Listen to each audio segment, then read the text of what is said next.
इन्फोरम human, आप तक सच पहुंचे, यही हमारी कोशिश है। विकास की बात कर रहे हैं, निश्चित तौर से एक लंबा आपका कार्यकाल रहा। ऐसे कौन से बड़े प्रोजेक्ट हैं जिनके कारण विधानसभा को मजबूती मिली?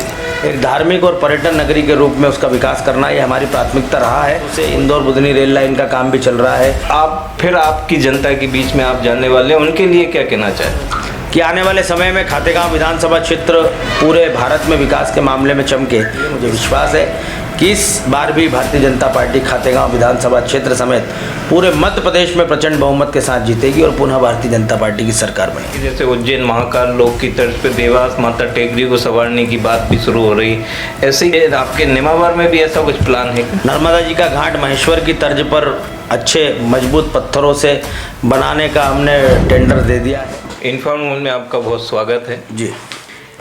एक जो सवाल बहुत महत्वपूर्ण भी है आपकी तरफ से, हम ये जानना चाहते हैं कि पार्टी ने जो विश्वास जो आपके ऊपर फिर से जताया, शीर्ष नेतृत्व के प्रति आप आभार स्वरूप क्या कहना चाहते हैं? भारतीय जनता पार्टी प्रदेश संगठन केंद्रीय नेतृत्व ने मुझे तीसरी बार इस विधानसभा क्षेत्र से भारतीय जनता पार्टी का प्रत्याशी बनाया है। मैं दोनों का आभार व्यक्त करता हूं और साथ ही साथ खातेगांव विधानसभा क्षेत्र के मतदाता कार्यकर्ता जिनके प्रेम की बदौलत विभिन्न जानकारियों के आधार पर पार्टी ने पुनः इस विधानसभा क्षेत्र से दावेदारी प्रदान की है। मैं ये मानता हूँ कि जब हम समाज में काम करते हैं, एक जनप्रतिनिधि के रूप में काम करते हैं, तब हमारी विश्वसनीयता का आकलन हर व्यक्ति वो करता है जिसका हम पर विश्वास होता है। और मैं ऐसा मानता हूँ कि भारतीय जनता पार्टी संगठन ने यदि मुझे तीसरी बार इस विधानसभा क्षेत्र से प्रत्याशी बनाया है तो कहीं न कहीं ये खातेगांव विधानसभा क्षेत्र के मतदाताओं का प्रेम और स्नेह है, जिससे पार्टी भलीभांति परिचित हुई और मुझे पुनः मौका प्रदान किया गया। हम विकास की बात कर रहे हैं, निश्चित तौर से एक लंबा आपका कार्यकाल रहा। ऐसे कौन से बड़े प्रोजेक्ट हैं जिनके कारण विधानसभा को मजबूती मिली? देखिए, इस विधानसभा क्षेत्र में लगातार 3 बार ब्रजमोहन जी धूत साहब विधायक रहे। उनके समय दतुनी मध्यम सिंचाई परियोजना हमारे यहाँ आई, लेकिन उसके अलावा कोई सिंचाई परियोजना नहीं थी। आज हमारे यहाँ 52 गाँवों का छिपानेर माइक्रो इरिगेशन का काम पूर्ण हो चुका है। साथ ही साथ हंडिया बैराज, जो कि हमारे विधानसभा क्षेत्र के लगभग 72 गाँवों को सिंचित करने वाली परियोजना है, उसका काम भी चल रहा है। कुछ छोटे छोटे बैराज डैम भी हमने बनाए हैं। हाइट पिपलिया माइक्रो इरिगेशन परियोजना से भी कन्नौज तहसील के कई गाँवों को लाभ मिलने वाला है। हमारा लक्ष्य है कि 2025-26 तक विधानसभा के प्रत्येक किसान के खेत तक सिंचाई के पानी की उपलब्धता हो। कृषि आधारित ये क्षेत्र है, इसलिए अगर किसान को खेती के लिए पर्याप्त पानी मिलने लगा, बिजली के लिए भी हमने 3 नए ग्रिड स्वीकृत कराए हैं। पावर ट्रांसफार्मर कन्नौज 132 kV पर लगाया लगभग 5 करोड़ रुपए की लागत से, जिसके कारण किसानों की रबी सीजन की वोल्टेज की समस्या दूर हो सकेगी। लगभग 1000 के अधिक आसपास ट्रांसफार्मर जिन पर अत्यधिक भार था, उनकी भार क्षमता वृद्धि की गई है। मजरे टोलों में लाइनों का विस्तार हो, इसलिए लाइनों की स्वीकृति कराई गई है। कृषि पंपों के लिए भी स्वीकृति शासन से प्राप्त की गई है। कुल मिलाकर किसानों के जीवन में खुशहाली तभी आ सकती है जब उनको सिंचाई के लिए पानी मिले, समय पर खाद बीज मिले, 0% ब्याज पर उनको ऋण मिले, फसल का नुकसान हो तो मुआवजा और बीमे के रूप में उनकी नुकसान की प्रतिपूर्ति हो। इन सब के लिए हम काम कर रहे हैं, लेकिन अभी बहुत और काम करने की आवश्यकता है। तो वो जो बड़े काम है वो कौन से? अब फिर से आप अभी जनता के बीच जाने वाले हैं, ऐसे कौन से बड़े प्रोजेक्ट हैं जो आपने प्लान कर रखे हैं कि अब मुझे 5 साल में ये करना है? देखिए, बड़े काम में हमने जो किए हैं, खातेगांव में हॉस्पिटल बिल्डिंग पुराना था, उसे आधुनिक रूप से बनाया गया है। ऑक्सीजन प्लांट कोविड के संकट के समय हमने स्वीकृत किया, आज वो कार्यशील है। और इसके बाद अगर चले तो खातेगांव में जब कॉलेज का एस्टेब्लिशमेंट हुआ था, तब से पुरानी बिल्डिंग में 4-5 कमरों में कॉलेज लग रहा था। नई कॉलेज बिल्डिंग बनी है। कन्नौज में नई कॉलेज का विज्ञान का भवन स्वीकृत हुआ है, नया भवन बना है। खातेगांव में राष्ट्रीय अंतर्राष्ट्रीय स्तर के कई खिलाड़ी हैं, उनके लिए हमने एक इंडोर स्टेडियम का काम अंतिम चरण में। फ्लड लाइट्स जब वहाँ पर लगेगी और रात्रिकालीन मुकाबले भी वहाँ पर हो सकेंगे, तब लगेगा कि हमारा खातेगांव भी खेलों के मामले में किसी अन्य महानगर से पीछे नहीं है। सुषमा स्वराज जी के प्रयासों से इंदौर बुधनी रेल लाइन का काम भी चल रहा है, पुल पुलियाओं का निर्माण चल रहा है। आने वाले 25-26 तक रेल की में सफ़र करने का सपना भी हमारे क्षेत्रवासी से साकार कर सकेंगे। साथ ही साथ इंदौर जो कि हमारा व्यापारिक शहर है, वहाँ से तक जाने के लिए 4 लेन सड़क का हरदा से ननासा तक का काम चल रहा है।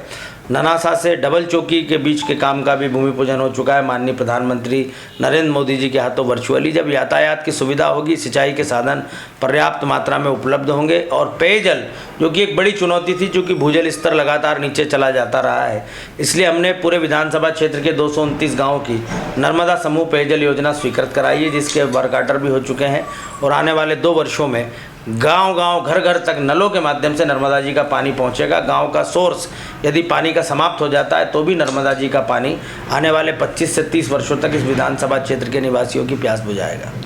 नेमावर एक आध्यात्मिक स्थल है और आपके व्यक्तित्व को भी अध्यात्म से जोड़ के देखा जाता है। वहाँ की जो एक कोई विराटता यदि आप प्लान में रख रहे हैं कि जैसे उज्जैन महाकाल लोक की तर्ज पे देवास माता टेकरी को संवारने की बात भी शुरू हो रही है, ऐसे ही क्या उज्जैन आपके नेमावर में भी ऐसा कुछ प्लान है क्या? हमने नेमावर को भी चरणबद्ध रूप से विकास करने का लक्ष्य बनाया। अभी लगभग 5 करोड़ रुपए की लागत से नेमावर के पूरे आंतरिक मार्गों का निर्माण चल रहा है। ड्रेनेज की लाइनें भी वहाँ पर डल चुकी ताकि गंदा पानी नर्मदा जी में ना मिले। नर्मदा जी का घाट महेश्वर की तर्ज पर अच्छे मजबूत पत्थरों से बनाने का हमने टेंडर दे दिया है और बड़ा विस्तृत घाट, अच्छा सुंदर घाट पक्के पत्थरों का वहाँ पर बनेगा, जिससे उस घाट का सौंदर्य अनुपम होगा। साथ ही साथ प्रतिदिन बड़ी संख्या में शवदाह के लिए लोग अपने दिवंगतों को नर्मदा जी के किनारे लेकर आते हैं, जिससे घाटों पर प्रदूषण होता है। हमने गैस चलित शवदाह गृह वहाँ पर स्थापित कराया है, उसका काम चल रहा है, वो भी 1-1.5 महीने में चालू हो जाएगा। जब इतनी सारी व्यवस्थाएं हो जाएंगी, आने वाले समय में हम ये भी चाहते हैं कि एक दीनदयाल रसोई भी, चूँकि प्रतिदिन सैकड़ों हज़ारों की संख्या में श्रद्धालुजन वहाँ आते हैं, तो उन्हें 5 रुपये में भरपेट भोजन मिल सके, इसके लिए दीनदयाल रसोई भी हमारी नेमावर में आने वाले समय में प्रारंभ करने की योजना है। नेमावर से प्रतिदिन अंतर्राज्यीय बसें भी निकलती है, वहाँ बस स्टैंड की कोई व्यवस्था नहीं है। नगर पंचायत के माध्यम से लगभग 2.5 करोड़ रुपये की लागत से एक भव्य बस स्टैंड का निर्माण भी नेमावर में किया जा रहा है। कुल मिलाकर नेमावर के प्राचीन गौरव को स्थापित करना, एक धार्मिक और पर्यटन नगरी के रूप में उसका विकास करना, ये हमारी प्राथमिकता रहा है और इसमें हम लगातार काम कर रहे हैं। नेमावर में अभी तक लोग नर्मदा जी का पानी पीते थे, वो साफ़ पानी नहीं मिल पाता था, इसलिए लगभग 5 करोड़ रुपए की लागत से नेमावर की नल जल योजना का भी हमने विधिवत भूमि पूजन किया, उसका काम भी शुरू हो गया। शीर्ष नेतृत्व ने आपके ऊपर भरोसा जताया, आपने उनके प्रति तो आभार प्रकट किया। तीसरी बार फिर आपकी जनता के बीच में आप जाने वाले हैं, उनके लिए क्या कहना चाहते हैं? देखिए, जनता ने मुझे पिछले 10 वर्षों में एक विधायक के रूप में काम करते देखा है। जनता को सहज उपलब्धता, विकास कार्यों के प्रति जवाबदेही और हर समय जनता के सुख दुख में शामिल होना, मैंने लगातार इन चीज़ों को फॉलो किया है। एक जनप्रतिनिधि के रूप में बिना किसी राजनीतिक भेदभाव के अपने तक आने वाले हर काम को करने का प्रयास किया है। ग्राम पंचायतों का विकास, अन्य विकास की योजनाएं जो शासन समय समय पर लेकर आता है, उनका क्रियान्वयन ठीक ढंग से हो जाए, इसके लिए हमने काम किया है। विधानसभा क्षेत्र में पिछले 10 वर्षों में लगभग 10,000-15,000 से अधिक पौधे जो कि विभिन्न ग्राम पंचायतों ने अपने अपने प्रमुख मार्गों पर लगाए, आज वो वृक्ष बन चुके हैं। हरा भरा हमारा खातेगांव विधानसभा क्षेत्र हो, इसके लिए हम लगातार काम कर रहे हैं। हमारे यहाँ के देवास जिले के एकमात्र संरक्षित अभ्यारण्य खिवनी को भी पर्यटकों के रूप में एक राष्ट्रीय स्तर पर पहचान मिली है। पक्षियों की, तितलियों की, वन्य प्राणियों की कई सारी प्रजातियाँ वहाँ मौजूद है और वहाँ पर पर्यटकों का आना भी शुरू हो गया। तो मैं मानता हूँ कि आने वाले समय में खातेगांव विधानसभा क्षेत्र पूरे भारत में विकास के मामले में चमके, इसके लिए और कई सारी योजनाएं, कृषि महाविद्यालय यहाँ पर खुले ताकि विद्यार्थियों को कृषि संकाय की पढ़ाई करने के लिए इंदौर और हरदा के कॉलेजों में नहीं जाना पड़े। कुछ निजी शिक्षण संस्थान यहाँ पर अवश्य खुले हैं। आने वाले समय में लॉ कॉलेज भी हमारे कन्नौज खातेगांव में खुल सके, इसके लिए भी मैं प्रयास कर रहा हूँ। हरणगांव को नई तहसील बनाने के लिए गजट नोटिफिकेशन जारी हो चुका है। चूँकि आदिवासी बाहुल्य वो क्षेत्र है, लोगों को अपने कामों के लिए 50-60 किलोमीटर का सफ़र करके खातेगांव तक आना पड़ता है, इसलिए तहसील संबंधी कार्य भविष्य में हरणगांव में हो सकेंगे, इसके लिए भी हम काम कर रहे हैं। मेरा एक निजी अंतिम सवाल है। टिकट जैसे ही आपकी भाजपा की चौथी सूची जारी हुई, देवास की 3 विधानसभा से टिकट फाइनल हुए, जब फाइनल हुए तो विधायक गायत्री राजे पवार अपनी कुल देवी माँ चामुंडा के दरबार में पहुंची, विधायक मनोज चौधरी ने अपने माता पिता के पैर छुए, हनुमान जी के मंदिर में पहुंचे। आप कहाँ पहुंचे थे? मैं रास्ते में था और मुझे जानकारी मिली। मैं सबसे पहले अपनी माँ के पास आया और माँ के से मिलने के बाद में सीधे फिर नेमावर जगत जननी माँ नर्मदा के दर्शन करने के लिए गया।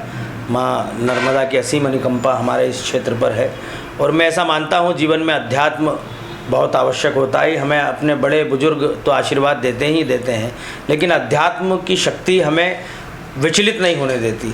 कठिन से कठिन परिस्थितियों में, संघर्षपूर्ण कार्यों में हमें ईश्वर का यदि संबल रहता है तो हम उन संघर्षों में भी पार निकल जाते हैं। जनता का आशीर्वाद तो सर्वोपरि होता ही है। लोकतंत्र में जनता जिसके साथ होती है उसे ही विजयश्री मिलती है।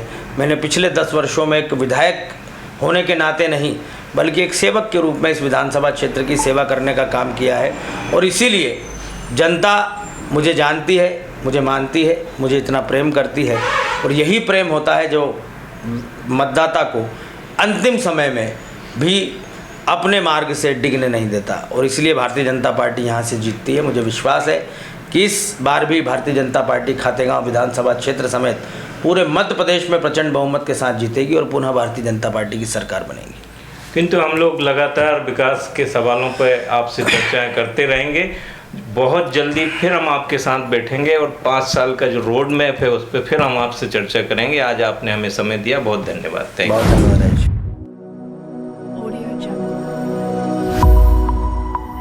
इन्फॉर्म ह्यूमन, आप तक सच पहुंचे यही हमारी कोशिश है।